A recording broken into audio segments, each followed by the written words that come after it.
In 2012, a young Nigerian entrepreneur left her home believing she was heading toward opportunity. She never returned. Her name was Cynthia Osokogu. Her story is not just a crime story. It is a warning about trust, ambition, and how the digital world can be quietly weaponized. This is Global Echo Files. Nigeria in the early 2010s was changing rapidly. Social media was expanding access to opportunity in ways the country had never seen before. Young people were no longer waiting for traditional gatekeepers. They were building brands online, connecting directly with customers, collaborators, and investors. For many, the internet felt like freedom. For Cynthia Osokogu, it felt like possibility. Cynthia was 24 years old. She was confident, stylish, and determined to build something of her own. She grew up in Lagos in a respected family that valued education, independence, and ambition. From an early age, Cynthia stood out not because she was loud, but because she was focused. She paid attention to detail. She took pride in how she presented herself, and she believed deeply in self-made success. At a time when many young people were still searching for direction, Cynthia had already found hers. She launched Exquisite Faces, a fashion and beauty brand that reflected her personal style and her business instincts. She wasn't just selling products, she was building an identity. Through social media, she marketed her brand, connected with clients, and positioned herself as part of a new generation of African entrepreneurs using digital platforms to compete globally. Her online presence was polished, aspirational, and professional. Friends described her as warm, trusting, and ambitious. She believed in collaboration. She believed that opportunity multiplied when people worked together. And she believed that most people meant well, especially those who spoke the language of growth and partnership. That belief shaped how she moved through the world. Cynthia was not reckless. She was not careless. She was doing what thousands of young entrepreneurs were doing at the time: networking online, responding to business inquiries, and exploring opportunities beyond her immediate environment. In mid-2012, Cynthia began communicating with individuals she met online. They presented themselves as potential business contacts, people who claimed to have access to suppliers, partners, and networks that could help expand her brand. They spoke convincingly. They used familiar language: meetings, introductions, expansion, investment. Nothing about their messages immediately suggested danger. In fact, the conversations mirrored the kinds of interactions Cynthia had already experienced in her growing business. Eventually, an invitation came. She was asked to travel to Abia State for what was described as a business meeting, an opportunity to discuss collaboration and growth. For Cynthia, this was not unusual. Entrepreneurs travel. Meetings happen in different cities. Opportunities don't always come to your doorstep. She informed people close to her. She packed her bags, she made plans, and she traveled. What Cynthia could not have known was that the people she trusted were not offering opportunity. They were constructing a trap. When she arrived, she was taken to a hotel. Not a boardroom, not an office. A hotel. At first, nothing seemed overtly wrong. Hotels are often used for meetings, neutral spaces, temporary locations. Cynthia had no immediate reason to believe she was in danger, but what followed was not a meeting. She was drugged.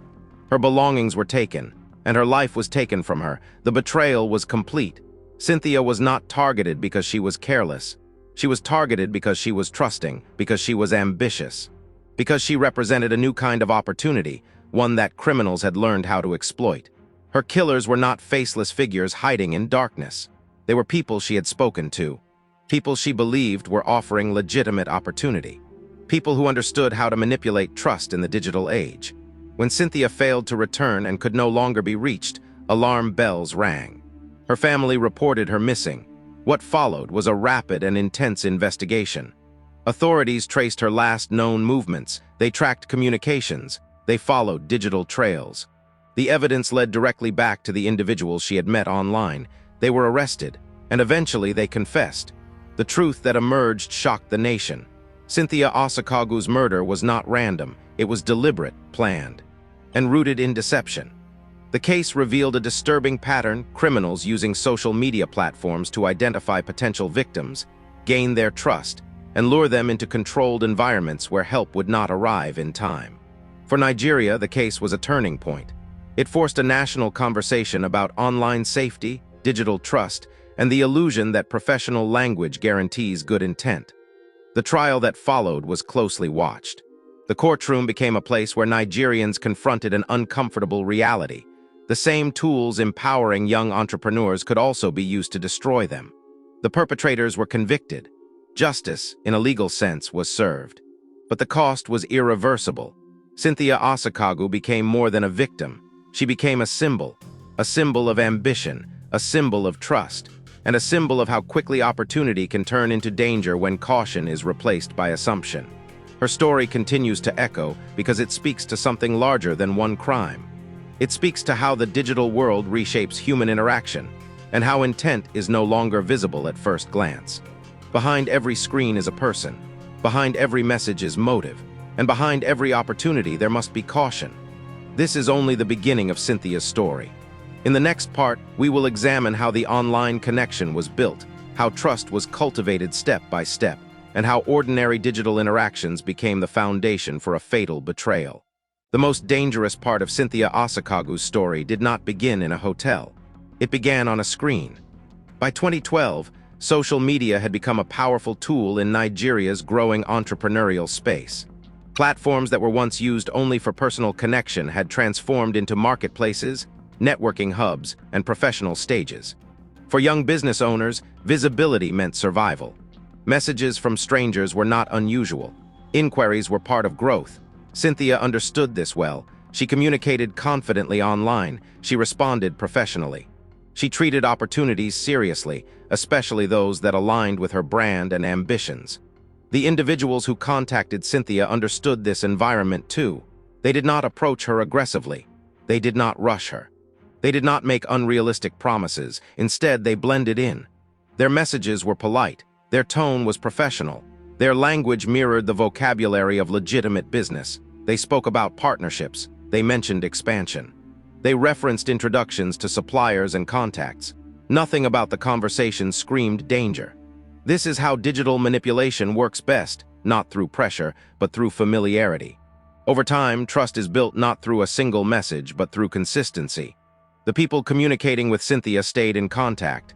They responded when expected. They spoke with confidence. They appeared reliable. This gradual interaction created a sense of legitimacy. Cynthia did not feel she was dealing with strangers. She felt she was dealing with collaborators. This is an important distinction. Trust online is rarely given all at once. It is constructed piece by piece, through tone, timing, and perceived professionalism. The people targeting Cynthia understood this deeply. They allowed her to believe she was in control. Eventually, the conversation shifted from digital to physical. A meeting was proposed, not framed as urgent, not framed as risky, simply framed as the next logical step. Abbey Estate was mentioned. Opportunities were described. Connections were promised. For Cynthia, travel was not alarming. Entrepreneurs move. Business is not always local. Growth often requires stepping outside familiar spaces. She prepared accordingly. She did not disappear suddenly. She did not hide her plans. She traveled openly. This is what makes the case so disturbing. There was no dramatic warning moment, no sudden shift in tone, no obvious sign that danger was approaching. The transition from online communication to real-world interaction felt natural. That is precisely why it worked. Digital spaces remove many of the signals humans rely on for judgment.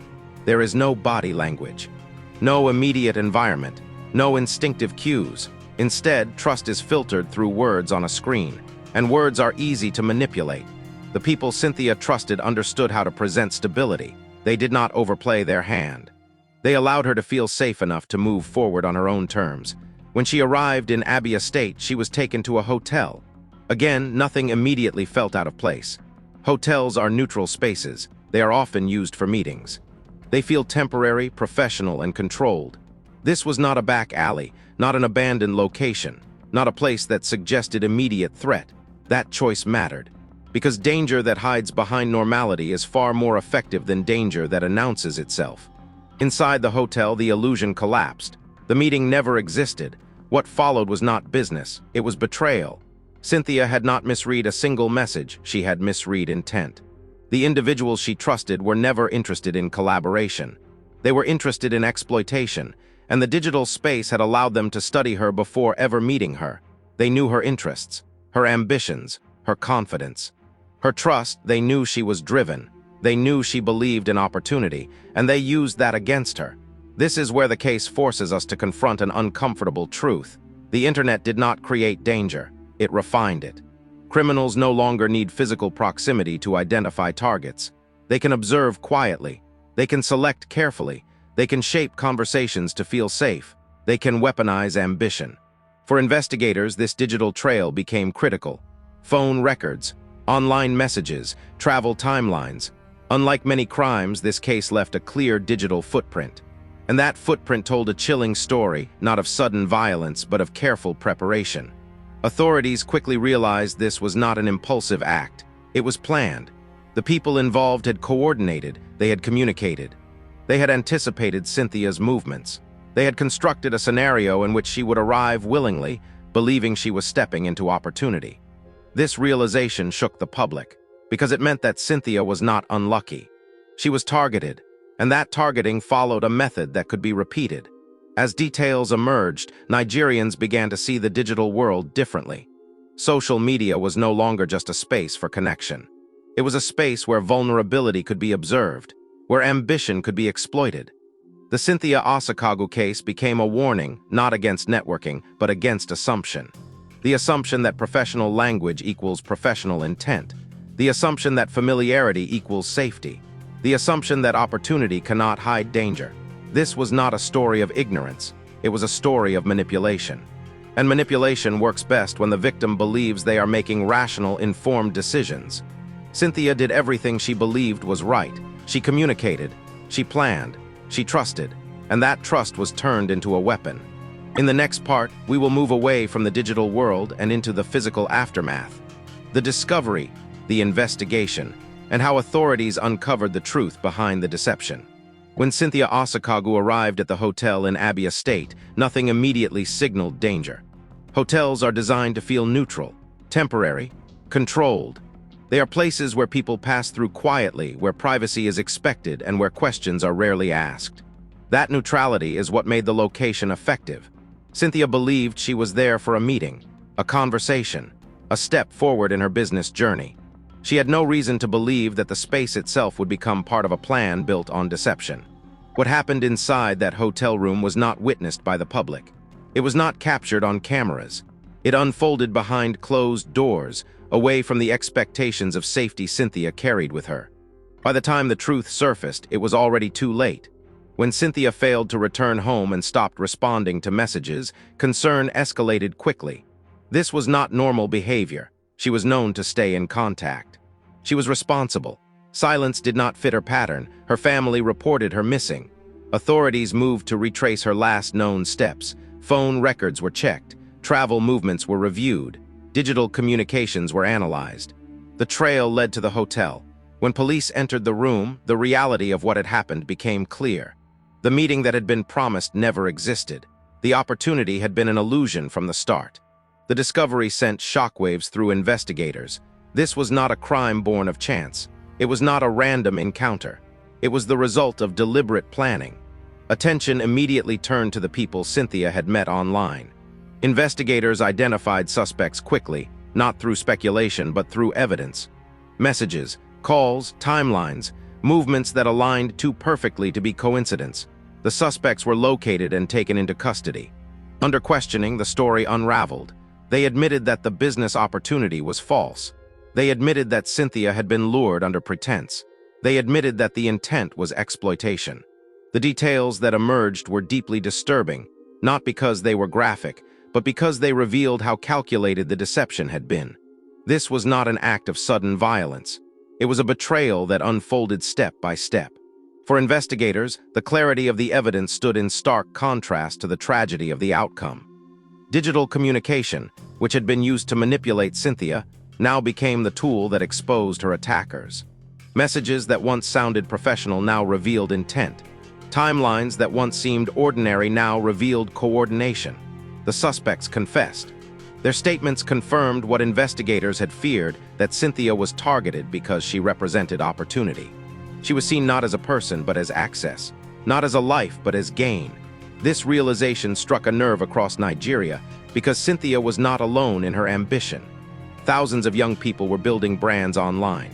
Thousands were networking digitally. Thousands were traveling for meetings that promised growth. Her story forced the public to confront an uncomfortable truth. If this could happen to her, it could happen to anyone. The investigation moved quickly toward prosecution. Unlike many cases where evidence is fragmented, this case was supported by clear digital records and confessions. Yet speed did not soften the emotional impact. The public response was intense. News outlets covered the case extensively. Social media filled with grief, anger, and disbelief. Conversations shifted from sympathy to fear. Parents worried about their children. Entrepreneurs questioned their safety. Young people reconsidered how much trust to place in online connections. The hotel, once an ordinary location, became symbolic. It represented the moment when trust collapsed. Not because Cynthia ignored warning signs, but because the warning signs never looked like danger. The suspect's arrest did not bring comfort. It brought awareness, because the method used to target Cynthia was repeatable. The digital world had created a new vulnerability, one where criminals could observe, select, and approach without ever revealing themselves fully. For law enforcement, the case marked a turning point. Investigators began paying closer attention to crimes involving online interaction. Digital evidence was no longer secondary, it was central. The Cynthia Osokogu case became a reference point, a case study, a warning. As the investigation transitioned into the courtroom, Nigeria watched closely. The trial was not just about guilt, it was about accountability in a digital age. Prosecutors presented evidence that showed how trust had been built deliberately, how Cynthia had been guided step by step toward the hotel, how the language of opportunity had been used to remove suspicion. Defense arguments could not overcome the weight of evidence. The confessions stood, the digital trail stood.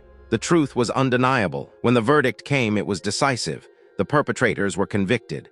Justice in legal terms was delivered, but justice did not mean closure. Cynthia Osokogu was gone. Her family did not remind the nation of how she died.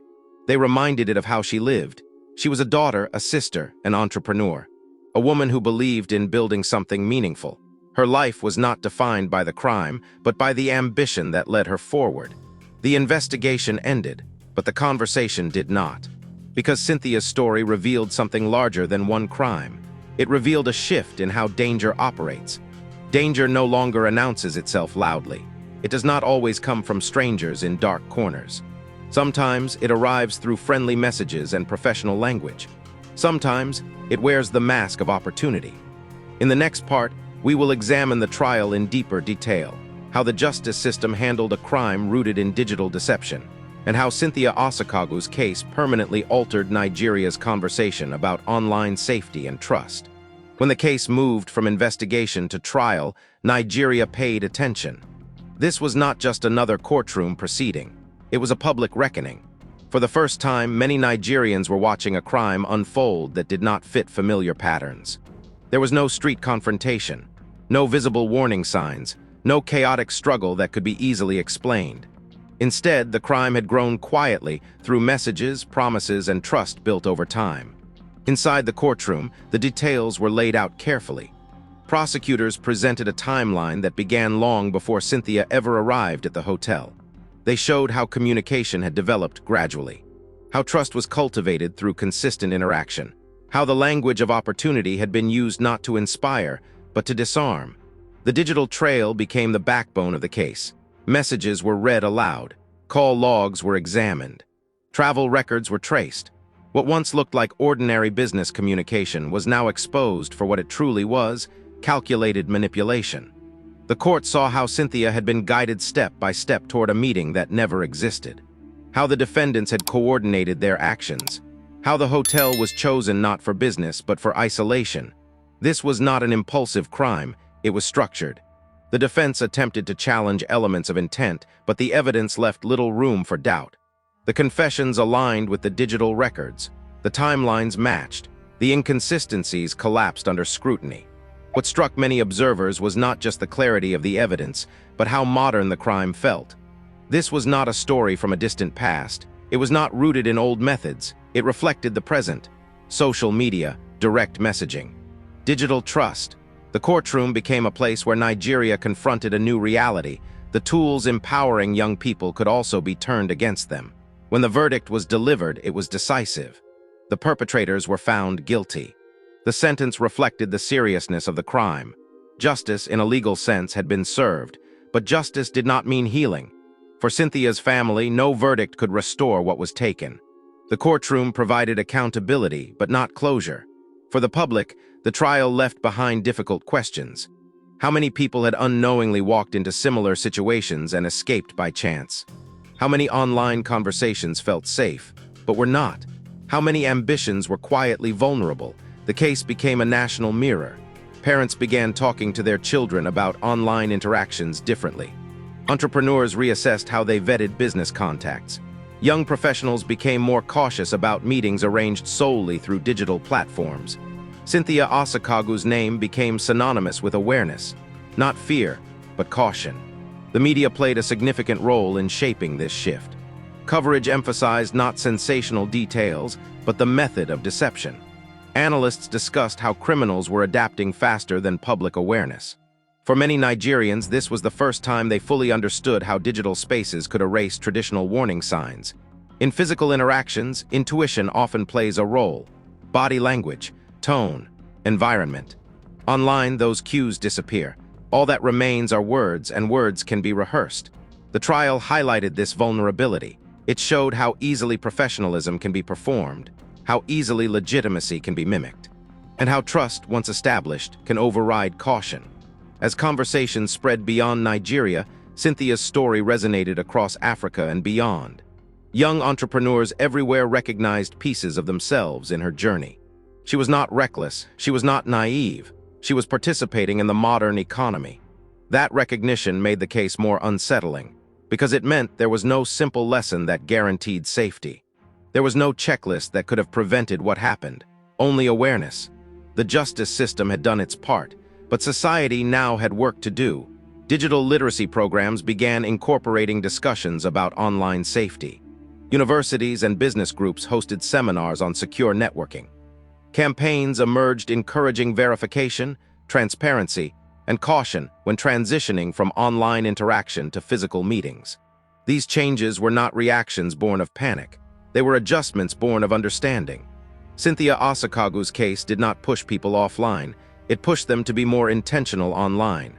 The trial also raised deeper questions about responsibility in the digital age. Platforms connect people, but they do not verify intent. Users are empowered, but also exposed. Where does responsibility begin and end? With individuals, with platforms, with society? The case offered no simple answers. What it offered instead was clarity about risk. As years passed, Cynthia's name continued to surface during discussions about online trust. Not as a headline, but as a reference point. She was doing everything right. That could have been anyone. We need to be careful. These phrases became part of the cultural memory surrounding the case.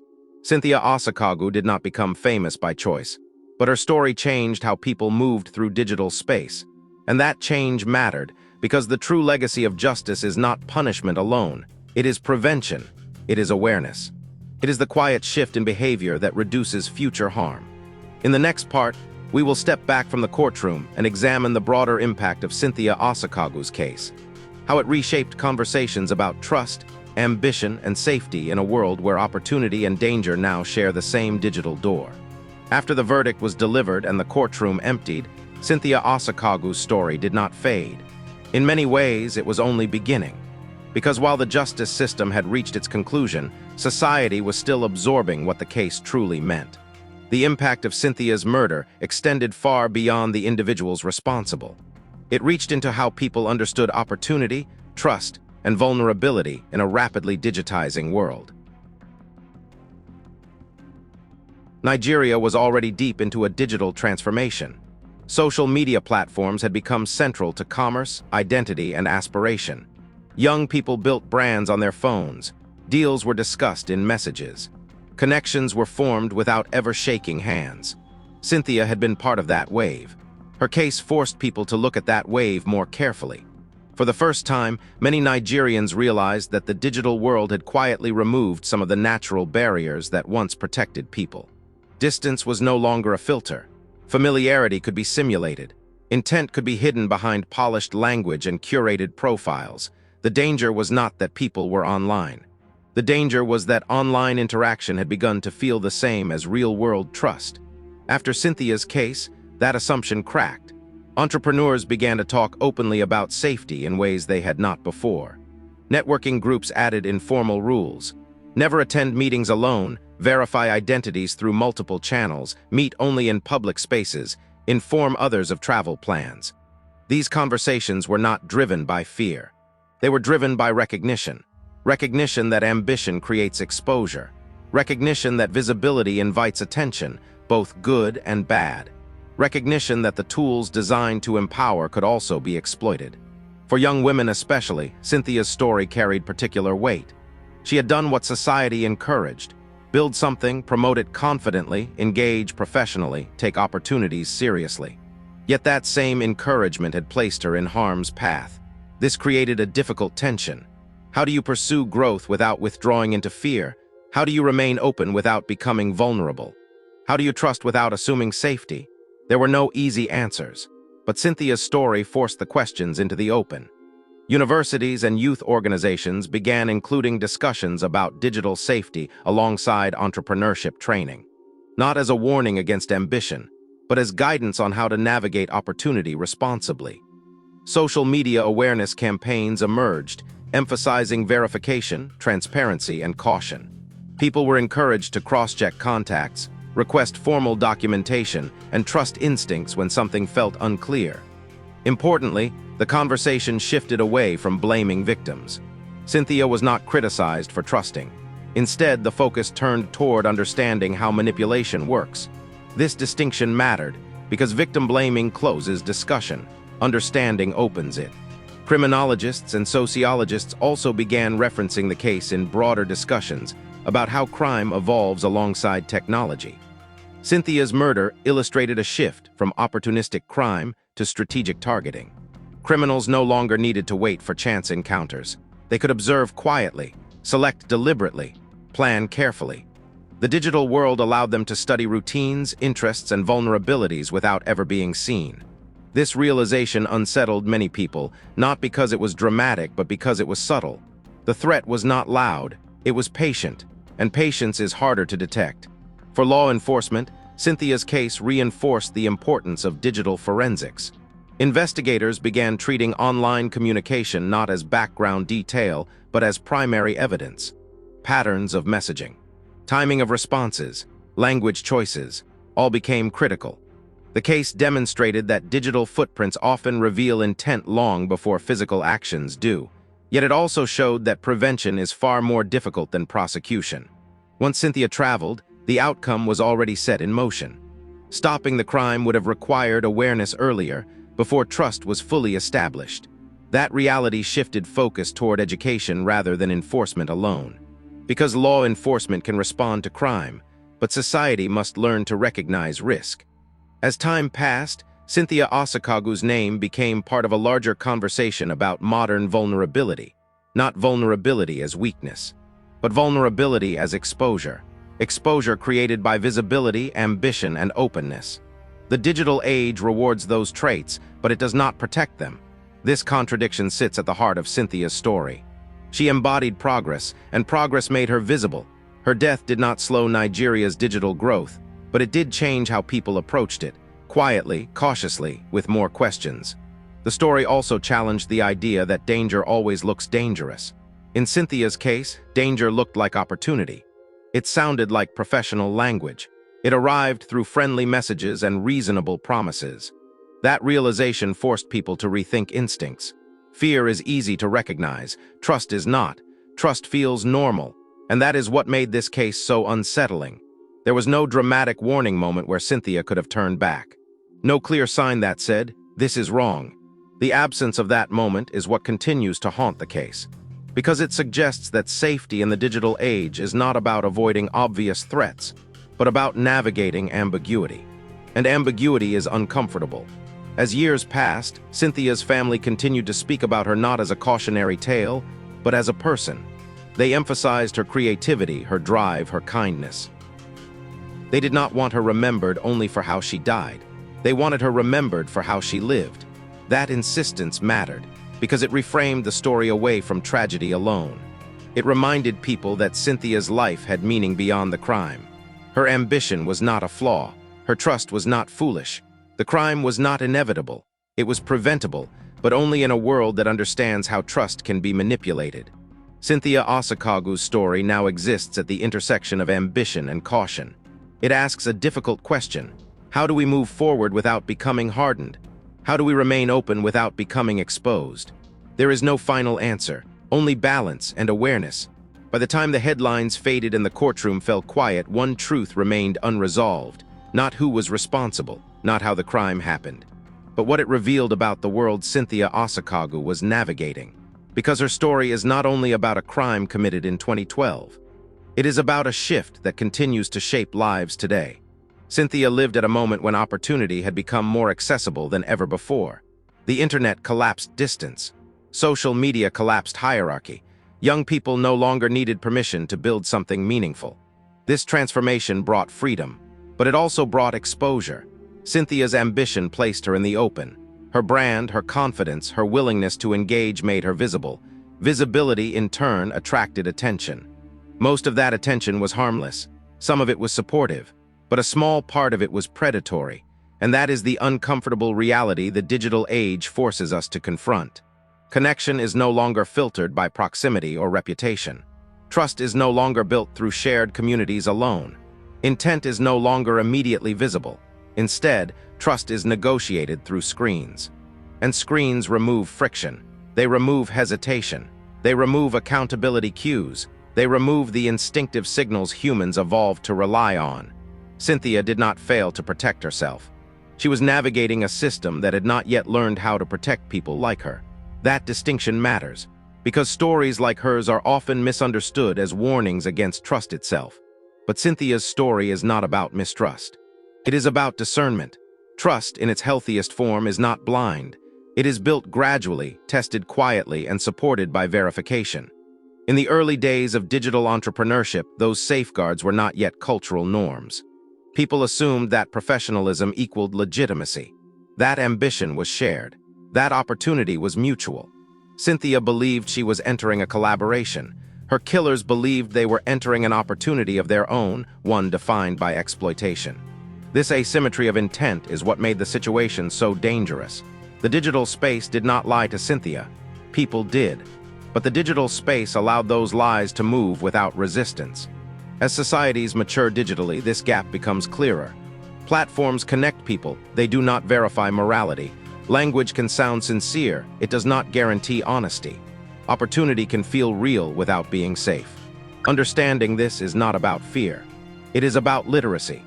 Just as societies learned road safety once vehicles became common, digital societies must learn trust safety as connection becomes universal. Cynthia's case accelerated that learning in Nigeria. Not through panic, through grief, through reflection. Her story entered classrooms, boardrooms, and living rooms. It reshaped conversations about how young people, especially young entrepreneurs, navigate opportunity. People began asking better questions. Who is this person, really? How is this meeting structured? Who knows where I am going? What assumptions am I making? These questions do not weaken ambition, they protect it. Cynthia Osokogu's life represented possibility. Her death forced awareness. That awareness now carries responsibility.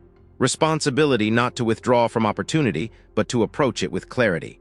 Responsibility not to shut down connection, but to strengthen it with verification. Responsibility not to harden hearts, but to sharpen judgment. This is the balance her story leaves behind, and it is not an easy one. Because trust is foundational to progress. Without trust, collaboration dies. Without collaboration, innovation stalls. Without openness, growth shrinks. But trust without awareness is vulnerability. The digital age demands both. As time passes, Cynthia's story continues to resonate not because it is shocking, but because it is familiar. Many people see themselves in her choices. They have answered messages. They have chased opportunity. They have believed in collaboration. That recognition is what gives the story weight. It is not distant. It is close. And that closeness is why the story matters.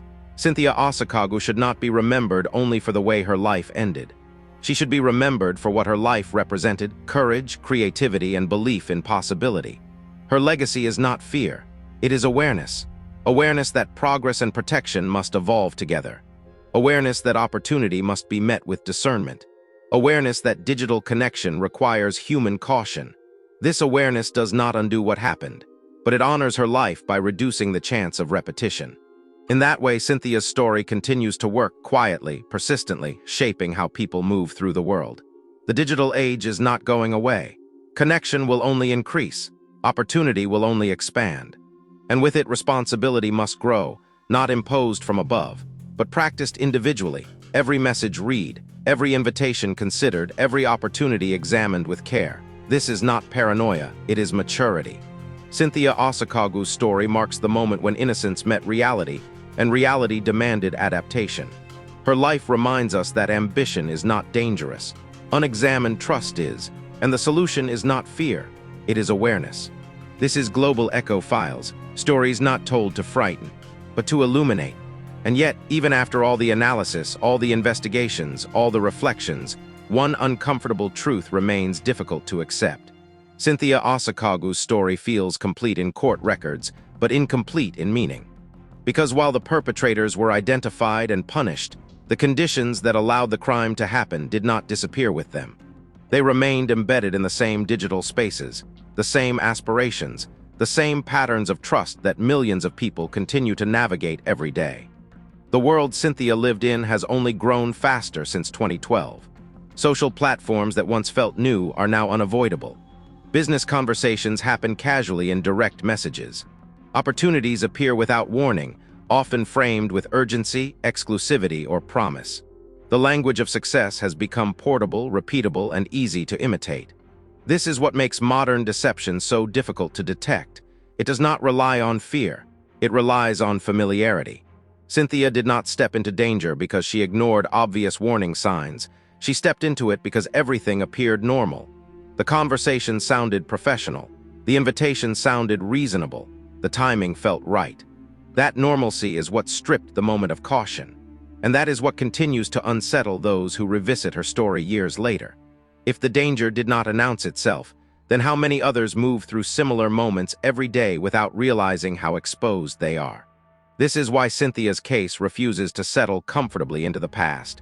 It continues to resurface not as a mystery, but as a mirror. People see themselves reflected in her choices, her optimism, her willingness to believe that collaboration meant mutual benefit. In a world that encourages openness, that belief is not naive. It is encouraged, it is rewarded, and that is precisely why it can be exploited. Over time, the conversation around Cynthia's death shifted from outrage to responsibility. Not responsibility placed on victims, but responsibility shared across society. Families began talking more openly about online interactions. Friends began asking more questions before travel. Entrepreneurs began verifying contacts more thoroughly. These were not reactions driven by fear, but by adaptation. The world had changed, and people were learning to change with it. Still, adaptation does not erase loss. Cynthia's absence remains personal to those who knew her and symbolic to those who did not. Her story is often summarized in headlines, but the reality is quieter. It is found in conversations that end with hesitation, in opportunities that are paused rather than rushed, in instincts that are finally listened to. These moments are invisible, but they are meaningful. They are the echoes of her story working quietly in the background of everyday life. What makes this case particularly heavy is the way it dismantles a comforting assumption that danger always looks dangerous. In Cynthia's case, danger looked like ambition aligned with opportunity. It looked like progress. It looked like the future, and that realization reshapes how people understand safety. Safety is no longer just about avoiding dark alleys or unfamiliar places. It is about navigating trust itself.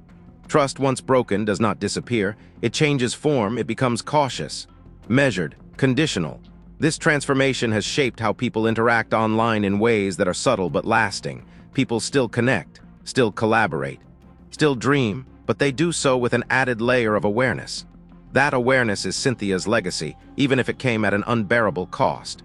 As the years move forward, the story continues to evolve in meaning, even if the facts remain unchanged. Cynthia Osokogu becomes less a victim frozen in time, and more a symbol of a turning point. A moment when optimism collided with reality and forced a recalibration. Not a retreat from progress, but a demand for wisdom alongside it. The digital world has not become safer simply because people are more aware, but awareness has changed how people move within it, and movement matters. Cynthia traveled believing she was stepping into growth. Today, many people pause before taking similar steps, not because they are afraid, but because they understand that clarity is as important as courage. This distinction is essential. Fear closes doors. Awareness opens them carefully. Cynthia's story does not argue against ambition. It argues for discernment. It does not suggest withdrawing from opportunity. It suggests understanding it more deeply. In this way, her story becomes less about what was taken and more about what remains. What remains is a heightened sense of responsibility. What remains is a conversation that continues across generations. What remains is the understanding that progress without protection leaves people exposed. And still, the most haunting element of the story is how ordinary everything felt before it ended. There was no sense of finality, no dramatic turning point, just a decision made in good faith, followed by irreversible consequences. This ordinariness is what makes the story linger. It reminds us that life rarely announces its most important moments. They arrive quietly, disguised as routine. Cynthia Osokogu lived in a moment of transition. Her life bridged an era where opportunity expanded faster than safeguards. Her death forced those safeguards to be considered seriously. That does not justify what happened. Nothing can. But it explains why her story continues to matter. The truth is, not every story resolves cleanly into justice and closure. Some resolve into responsibility. Some resolve into awareness. Some resolve into questions that reshape behavior long after headlines fade. Cynthia's story belongs to that category. It does not end with fear. It ends with attention. Attention to how we trust. Attention to how we connect. Attention to how easily intent can be masked by opportunity. This attention is not dramatic. It does not announce itself. It exists quietly in choices made every day. Choices to verify, to slow down, to ask one more question, to tell one more person where you are going, to trust, but not blindly. And that may be the most important legacy of all. Cynthia Osokogu's life and death did not change the world overnight, but they changed how people look at it. And sometimes that is how the deepest changes happen, not through shock, but through sustained awareness. Her story remains a reminder that ambition is powerful, but clarity is protective. That opportunity is valuable, but verification is essential. And that trust, once given, should be respected, not weaponized. This is why her story continues to be told, not to reopen wounds, but to prevent new ones. Not to dwell on tragedy, but to learn from it. Not to inspire fear, but to encourage wisdom. Because in the end, Cynthia Osokogu was not defined by how she died. She was defined by how her life exposed a truth the world could no longer ignore. And that truth still echoes, quietly, persistently, through every message sent, every invitation accepted, and every opportunity weighed with care. Weighed with care.